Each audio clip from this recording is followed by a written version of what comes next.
دہشت جنون از قلم این رائٹس قسط نمبر 40 پارٹ 1۔ زید کو ایمرجنسی روم میں لے جایا گیا۔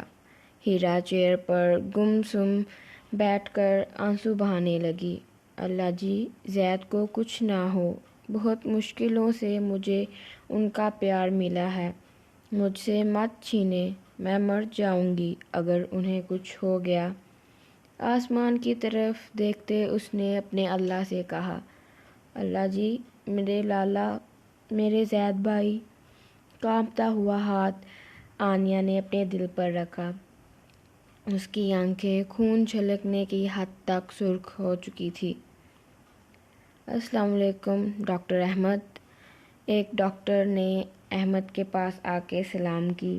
وعلیکم السلام، مسکرا کر جواب دیا۔ احمد شاہ کے چہرے پر بے انتہا خوشی تھی۔ آج ان کا ارسلان خوش تھا۔ وہ ایک ہاتھ جیکٹ میں ڈالے کھڑے تھے۔ آتے جاتے لوگ احمد شاہ کی پرسنالٹی آنکھیں پھاڑے دیکھ رہے تھے۔ شہد رنگ آنکھیں، واللہ اوپر سے سرخ و سفید رنگت دیکھنے والے اس کو انگریز کہتے تھے۔ اللہ آپ کے بیٹے کو صحت دے۔ ڈاکٹر نے احمد کے کندھے پر ہاتھ رکھ کر ہمدردی سے کہا۔ جی؟ ناسمجھی سے احمد شاہ نے اس کی طرف دیکھا۔ پیشانی پر حیرانگی سے بل پڑے۔ ڈاکٹر ارسلان کو گولی لگی ہے اور ڈاکٹر زید کا دل نہ چلنے کے برابر دھڑک رہا ہے۔ آپ کے احمد شاہ ڈاکٹر کی پوری بات سنے بغیر آپریشن تھیٹر کی طرف بھاگ کر گئے۔ سامنے آنیا اور ہیرا آنسو بہا رہی تھی۔ احمد شاہ کو سمجھ نہ آیا وہ کیا بولیں، ان کی زبان ان کا ساتھ نہیں دے رہی تھی۔ ارسلان؟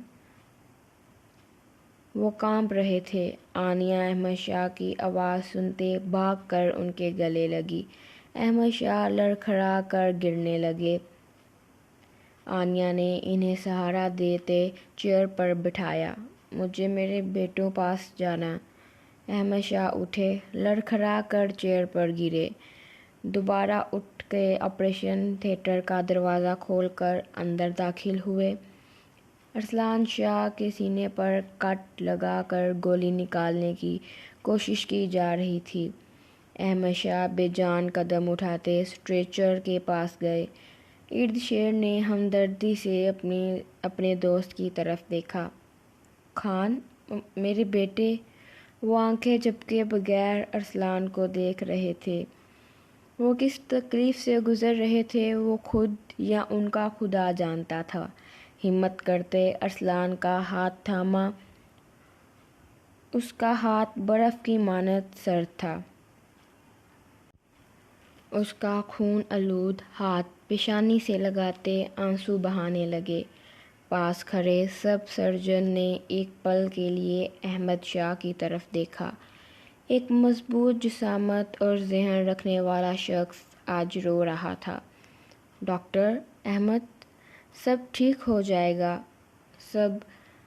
سب ایک ساتھ بولے۔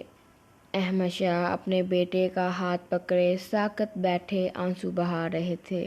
یا اللہ، اتنی آزمائشیں، مجھے ہمت دے تاکہ میرا صبر برقرار رہے۔ اے خدا، اپنے اس بندے کو ٹوٹنے نہ دینا، اپنے بندے کی عرضی سن لے۔ انہوں نے دل میں دعا کی۔ زید اچانک انہیں زید کا خیال آیا۔ خان، زید کہاں ہے؟ مجھے اس کے پاس جانا ہے، میرا بیٹا، میرا زید۔ احمد شاہ ایک سانس میں بول گئے۔ ایمرجنسی۔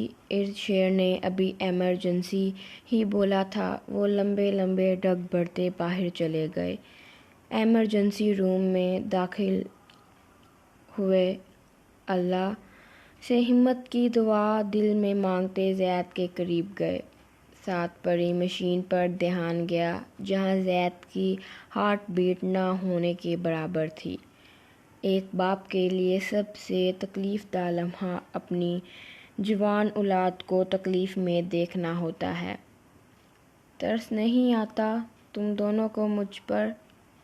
آج خوش تھا میں کہ میرے دونوں بیٹے پہلے جیسے ہو رہے ہیں۔ میری ہی نظر لگ گئی ہے میرے بیٹوں کو، ایک باپ کی نظر کھا گئی ہے اپنی اولاد کو۔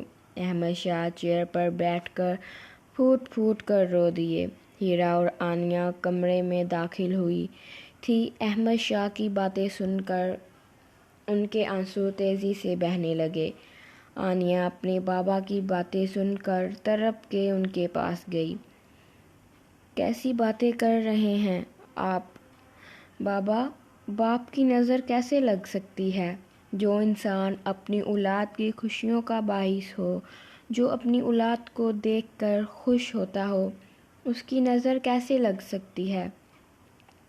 آنیہ احمد شاہ کے پاس بیٹھ کے ان کے آنسو صاف کرنے لگی۔ سب ٹھیک ہوگا۔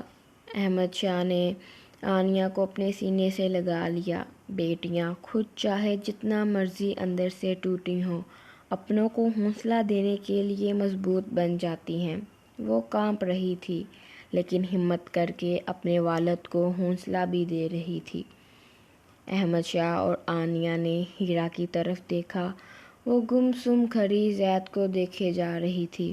انہوں اٹھ کر ہیرا کے پاس جا کے اس کے سر پر ہاتھ رکھا۔ بیٹا سب ٹھیک ہو جائے گا، کچھ نہیں ہوگا۔ ہیرا احمد شاہ کے کندھے سے سر لگاتے، ضبط کھوتے ہچکیاں لیتے رونے لگی۔ بابا میں انہیں نہیں کھونا چاہتی، میرے ساتھ کیوں ایسا ہوتا ہے؟ جو مجھ سے پیار کرتا ہے وہی دور ہو جاتا ہے۔ پہلے میری امی اور اب زید۔ احمد شاہ نے اس کے سر پر ہاتھ رکھا۔ آنیہ کو اشارہ کیا کہ اسے باہر لے جائے۔ وہ یہاں زید کے پاس رکتی تو اپنی حالت خراب کر بیٹھتی۔ ہیرا انیزہ کو ارسلان کی حالت کا پتہ نہیں چلنا چاہیے۔ دونوں ہاں میں سر ہلاتی باہر چلی گئی۔ انیزہ منہ بنائے کمرے میں کاؤچ پر بیٹھی ارسلان کا انتظار کر رہی تھی۔ میں آپ سے ناراض ہوں، مجھے بتا کر نہیں گئے۔ ارسلان کی تصویر پکڑ کے اس کی پیشانی پر انگلی رکھے اس سے باتیں کر رہی تھی۔ شاہو آپ بہت گندے ہو گئے ہو، مجھے چھوڑ کر چلے گئے۔ انیزہ ایک ہاتھ میں اس کی تصویر پکڑے دوسرے ہاتھ سے چاکلیٹ کھاتے کہہ رہی تھی۔ جب ملازمہ کھانے کا کہنے آئی، اس نے جھوٹ بول دیا تھا کہ اس نے کھانا کھا لیا ہے تاکہ وہ کھانے کی بجائے چاکلیٹس اور سنیکس سے پیٹ بھر سکے۔ وہ صبح سے ہی یہ سب کھا رہی تھی۔ یار انیزہ بھابھی سے ملنے جائیں، نیشا بولی۔ چلو چلتے ہیں، اریج، نیہا، ماورا ایک ساتھ بولی۔ وہ چاروں اوپر کی طرف جانے لگی۔ نیشا سب سے آگے تھی۔ سامنے سے آتے زیان سے ٹکرائی۔ دونوں کا سر ایک دوسرے کے ساتھ لگا۔ اللہ نے آنکھیں دیکھنے کے لیے دی ہیں ڈفر، نیشا جل کر بولی۔ پیچھے کھڑی ان تینوں نے اپنی ہنسی پر کنٹرول کیا۔ جسے دیکھنے کے لیے دی ہیں اسے دیکھتا تو ہوں، زیان شاہ منمنایا۔ بزدل لگتے ہیں مجھے وہ لوگ جو منہ میں بربراتے ہیں۔ گھور کر اس کی طرف دیکھا۔ ہائے پٹھانی صاحبہ، ہمت کی بات نہ ہی کریں، میرے ہمت کے مظاہرے آپ کو ہضم نہیں ہوں گے پٹھانی صاحبہ، زیان نے آنکھ مارتے ہوئے کہا۔ نیشا نے کھا جانے والی نظروں سے اس کی طرف دیکھا۔ وہ اپنے آپ میں ہی مگن تھا، اسے یہ تک ہوش نہ تھی وہ سب سیڑھیوں کے درمیان میں کھڑے ہیں اور ان دونوں کے علاوہ پیچھے 3 گھر کی لڑکیاں عرف رپورٹرز کھڑی ہیں۔ ٹھرکی شاہ دفع ہو جاؤ میرے سامنے سے، نہیں تو سر پھاڑ دوں گی تمہارا۔ نیشا اسے دھکا دیتے ارسلان کے کمرے میں چلی گئی۔ زیان کی ان تینوں پر نظر پڑی، نظریں چراتے وہ چپ کر کے نیچے چلا گیا۔ ان تینوں کا زوردار قہقہ گونجا۔ چلو انیزا سے نہیں ملنا کیا؟ نیہا نے ماورا کے کمر پر تھپڑ مارا۔ نیہا کی بچی، تھپڑ کیوں مارا؟ ماورا نے گھور کر اس کی طرف دیکھا۔ بھابھی، پھپھو کے ابھی بچے نہیں ہیں۔ نیہا نے منہ کھولے اس کی طرف دیکھا۔ ماورا کا دل کیا اسے کچھ کر دے۔ ان کے گھر میں یہ معصومیت کی مورت پتہ نہیں کہاں سے آ گئی تھی۔ چلو معصومیت کی مورت۔ ماورا اس کا ہاتھ پکڑے اسے ارسلان کے کمرے میں لے گئی۔ السلام علیکم، چاروں نے ایک ساتھ سلام کی۔ انیزا چاروں کو دیکھ کر گھبرا گئی۔ وعلیکم السلام، ہچکچاتے ہوئے سلام کا جواب دیا۔ وہ چاروں اس کے پاس جاتے اسے دیکھتے ہی رہ گئی۔ انہیں وہ جیتی جاگتی گڑیا لگ رہی تھی۔ گہری کالی آنکھیں، دو بالوں کی دو پونیاں کیے،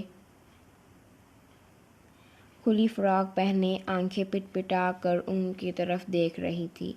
نیہا نے اس کی طرف ہاتھ بڑھا کر اسے چھونا چاہا۔ انیزا ڈر کر پیچھے ہو گئی۔ وہ جس طرح اسے آنکھیں جھپکے بنا دیکھ رہی تھی، انیزا کو ان سے ڈر لگ رہا تھا۔ بھابھی، آپ ہم سے ڈر کیوں رہی ہیں؟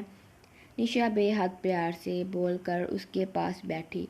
وہ تینوں بھی نشا کے پیچھے ایک لائن میں بیٹھ گئی۔ آپ سب ایسے کیوں دیکھ رہی ہو مجھے؟ نشا، اس کی آواز کتنی پیاری ہے۔ نیہا نے نشا کے کان میں سرگوشی کی۔ آپ بہت پیاری ہیں بھابھی، ریج نے مسکراتے ہوئے کہا۔ انیزا شرم سے سرخ ہو گئی۔ وہ مہو ہوتے اسے دیکھ رہی تھی۔ وہ چاروں خود بے انتہا خوبصورت تھی، لیکن وہ اس سانولی گڑیا کو دیکھتی ہی رہ گئی۔ آپ سب کون ہو؟ انیزا نے سب کی طرف دیکھتے ہوئے پوچھا۔ میں بتاتی ہوں۔